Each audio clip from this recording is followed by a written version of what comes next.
Own your dreams. Stand up right there, stand up, and give a warm round of applause for the author, the motivator, the message midwife. Let's burn like a girl, my sister, Ona Brown.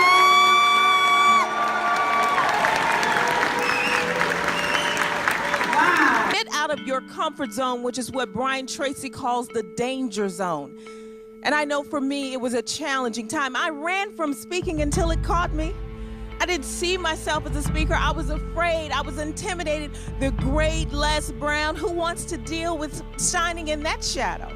Hi, my name is Ona Brown. I'm a results coach, motivational speaker, author, trainer, and the message midwife. I help people to give birth to their messages.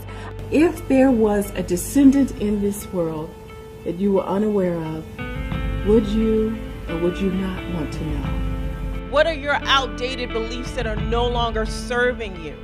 I had a coaching client that sought me out and was worth over $300 million. When you look at how long you've been doing this, how long have you been speaking now? I've been speaking since 1995. I cannot believe it. Where has the time been? I don't know. I would like to know. Would you like to tell people our story? I knew you would like for me to do that. No, but I'm saying, do you want to? I can. I will tell the story, Dad. But if not, there's no pressure. No, I'll tell it. It's Okay. it's sometimes it brings up emotions, and I teach my speakers, you got to know where you can go. Yes, yes. But it's interesting because I remember with the private jet and the private helicopter. And one of the challenges he had with over 400 employees was that he had a belief that he inherited from his father, and his father inherited from his father. And that was, if you want something done right, you have to do it yourself. So this was a belief that he was living under, and as a result, he had a high turnover rate with his employees. He was having a lot of challenges with keeping good employees on board. You gotta find a way to go within. And it's necessary that you expand your territory and raise your mind in such a way that you're not gonna buy into what's been told to you. You're not gonna buy into what's happened to you. Because that negative inner conversation can show up real quick. And you'll hear that negative inner conversation.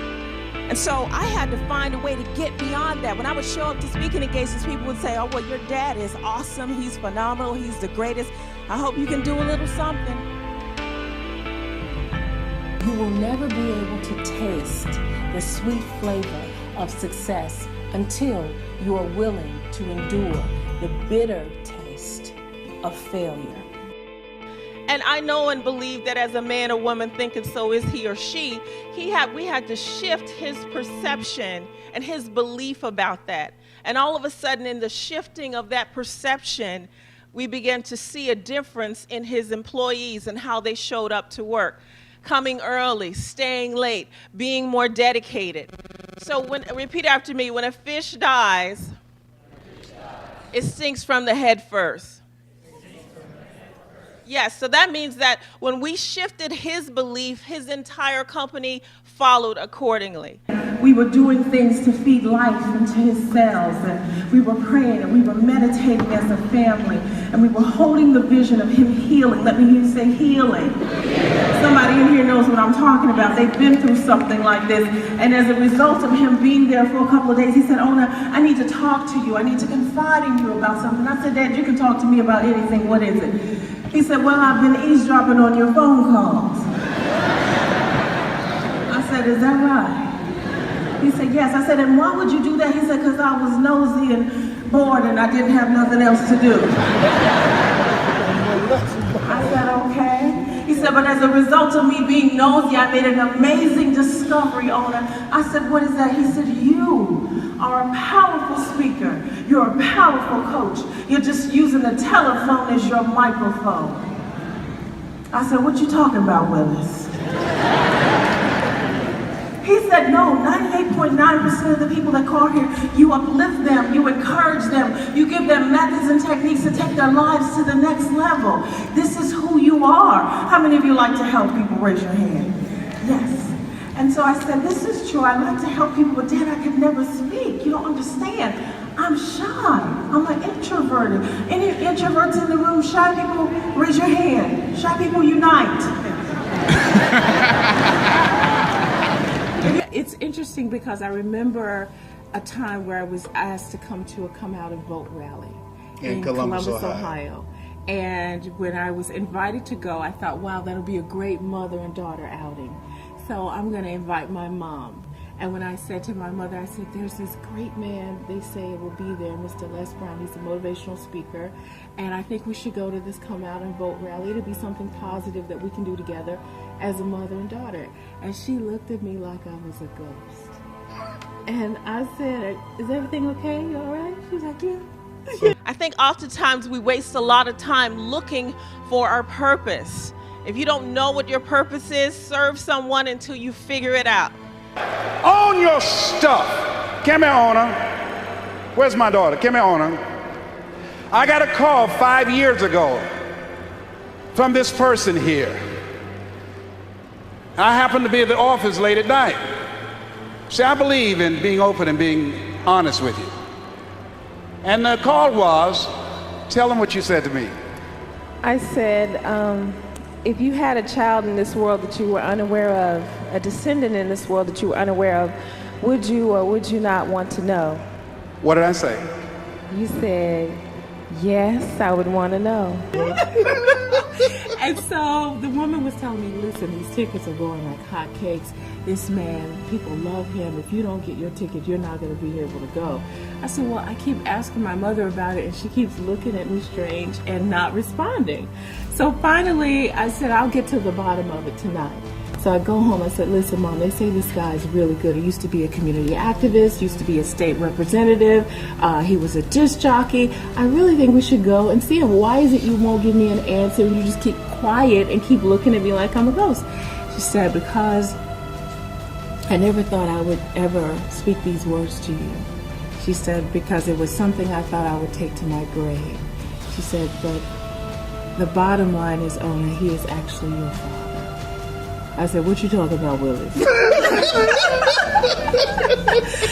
So I told her I wanted to know. And I said, send me some pictures. She sent me some pictures overnight. I saw this smile. I said, that's mine. Sent one of my sons to pick her up. He drove her from Columbus to Detroit. He came in first and said, Daddy, my sister's right behind me. John Leslie and Ona Brown. Everybody give them a round of applause. Thank you very much. Ona. Thank you very much. Thank you. If you want a thing better enough to go out and fight for it. To work day and night for it. To give up your time, your peace, and your sleep for it. And if all that you dream and scheme is about it, and life seems useless and worthless without it, and if you gladly sweat for it and fret for it and plan for it and lose all your of the opposition for it. So what went through your mind? Shock. Just being thrown, I just was thrown off. It was just like, are you serious? Like, really? It just didn't even make sense. Yes. And so I told her I had to go take a nap. You know, you get real confused. Sometimes you got to take a little nap. Yes. That's why they have naps in the president's office. No, naps are powerful. Okay. I believe in little power naps. Mm-hmm. So I took a little power nap, and I got up, and I said, you know what, Mom? I'm not going to go. She said, why? I said, because the last thing he wants to do is meet an adult woman. I mean, I was 24 at the time, mm-hmm. and hear her saying to him, or hear me saying to him, you know, you're my dad. Right. I said, that's the last thing he needs. He's probably would not take that very well. And if you'll simply go after that thing that you want with all of your capacity. Strength and sagacity, faith, hope, and confidence, and stern pertinacity. If neither cold poverty, famish or gulf, sickness or pain of body and brain can keep you away from the thing that you want. If dogged and grim, you besiege and beset it with the help of God, you will get it. Thank you. You just kept laughing with joy about this. I said, is he okay? And so you said, I want to meet you.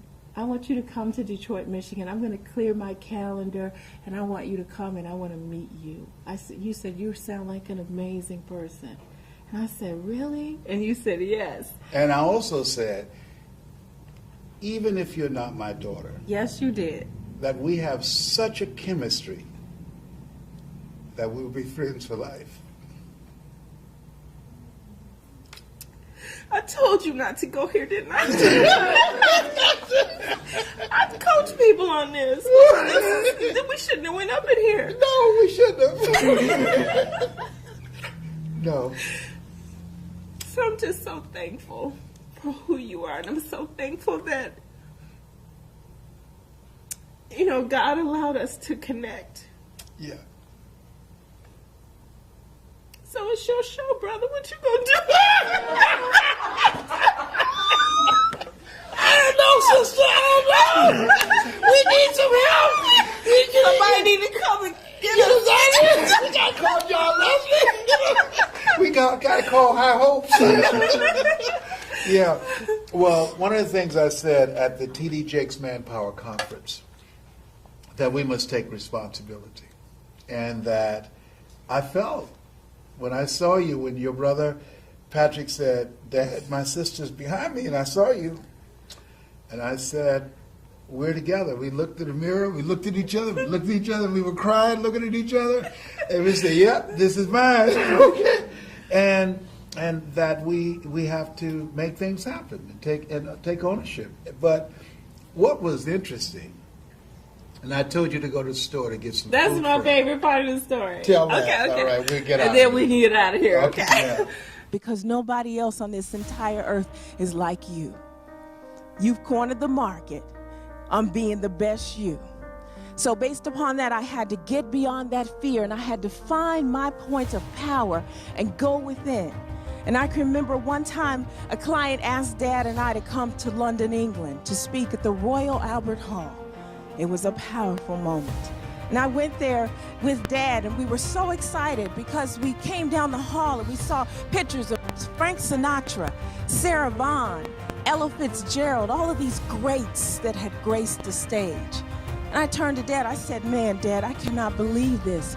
2 cornbread, down-home people like me and you at the Royal Albert Hall? If we can get here, anybody can get here. If this can happen, anything is possible." So we're excited, and we get backstage, and I'm supposed to do just a few moments. And as we're backstage, the client says to Dad, "Oh, just a little housekeeping. We're gonna have you say a line, and then you've gotta, after you say that line, it's gonna be interpreted in Spanish, and then it's gonna go out in 7 different languages: German, Italian, French, and so on."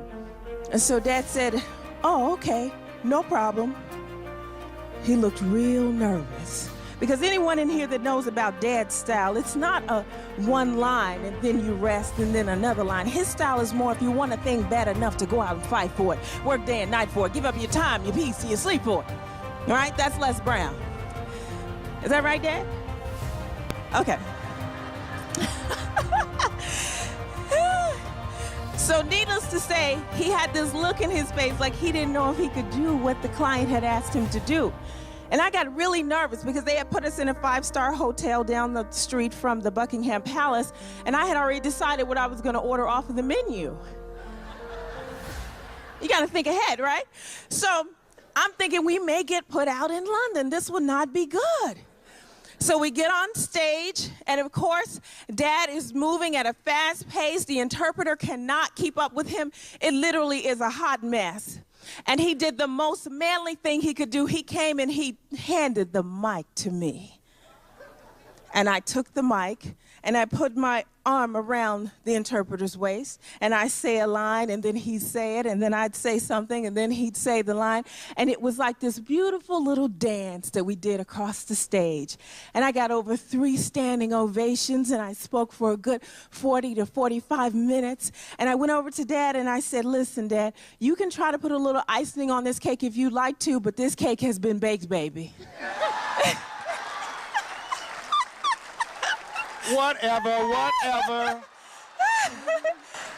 One more thing. The client said, "You were good, Les, but your daughter was great." Thank you very kindly, Ona. Thank you very kindly for reminding me of that, all right? My highest moment ever. Yeah. Thank you so much. Here, take my keys, go down the street, find a grocery store, get some groceries. So I go in the grocery store, I'm all excited, I'm shaking, and I'm thinking, I don't know what to buy for this man. I don't even really know him. So I got some sandwich stuff, and I got some snacks, and then I was thinking about myself, and I said, well, you know, I'm so nervous and excited, I can't really eat. But I know I can just do like some yogurt and just keep it light and simple while we're just talking and getting to know each other. And so one of the things about me, the only yogurt that I like is blueberry yogurt. So I got about 12 of blueberry yogurts, and I made my way back home, and I'm putting up the groceries, and you're on the phone, closing deals, talking to people, inspiring people, and all of a sudden I hear the phone hit the ground. And I said, what's wrong? And you said, who told you I only eat blueberry yogurt? And I said, it's not for you. And then we start crying again. Because we both love blueberry yogurt. Yes, wow. This thing called life. Warren Buffett was right. Not Warren Buffett. Forrest Gump was right. Life is like a box of chocolates. You never know what you're going to get. But I know I got love as I look at you in my life. And we've been together ever since. How many years has it been now? I think around 20-something. Stop. Can we pull it out? Let's work our way out of this. Let's collect ourselves. Yes, collect ourselves as so, professionals. ladies and gentlemen, she has a book called Affirmicize. Affirmicize 101 Affirmations for Daily Living. We invite people to step into the gymnasium of their minds and affirm truth, power, love, prosperity, and hope. And she has a radio show. The title of it is Own Your Dreams with Ona Brown. And where is it located? Out of Atlanta, Georgia. Every Sunday night, from 9 p.m. to 12 midnight Eastern Standard Time. We bring on dream owners like yourself. You've been a guest quite a few times. And how can people get her on the internet? They can go to www.onabrown.com. That's ONABROWN.com. And so you're a speaker, you're a results coach, and you are a speech coach. The message midwife. And the message midwife. Yes, speaker coach. And I also do corporate training on diversity, leadership, and team sales building. training. Yes, and sales training. Yeah, I started off the year training in Trinidad over 750 sales executives, and that was exciting. And that happened because I fired up a group of sales executives in Barbados. So I set an intention that I want to be able to train and speak in beautiful places, and it's been happening. Well, I told you and your brothers and sisters that the ability to communicate is major. Yes. And now I'm privileged to have you as the top speaker and speech coach, you and your brother working with me, and your sister Serena and your brother Calvin and Patrick. It's a pleasure. I can't wait till Honor gets involved, my grandson. John Leslie's son. And Eric, my great-grandson. Yes. I want to thank you for who you are, the young lady that you've become. I love you so much and appreciate you. I love you more, Dad. Thank you. You have something special. You have greatness within you. There's nothing like the love of our children, having them have their own goals and dreams and go into the future to make it a better place, a future that we won't visit, those of you that are in your 70s like me. You have something special. This has been Mrs. Mamie Brown's baby boy with my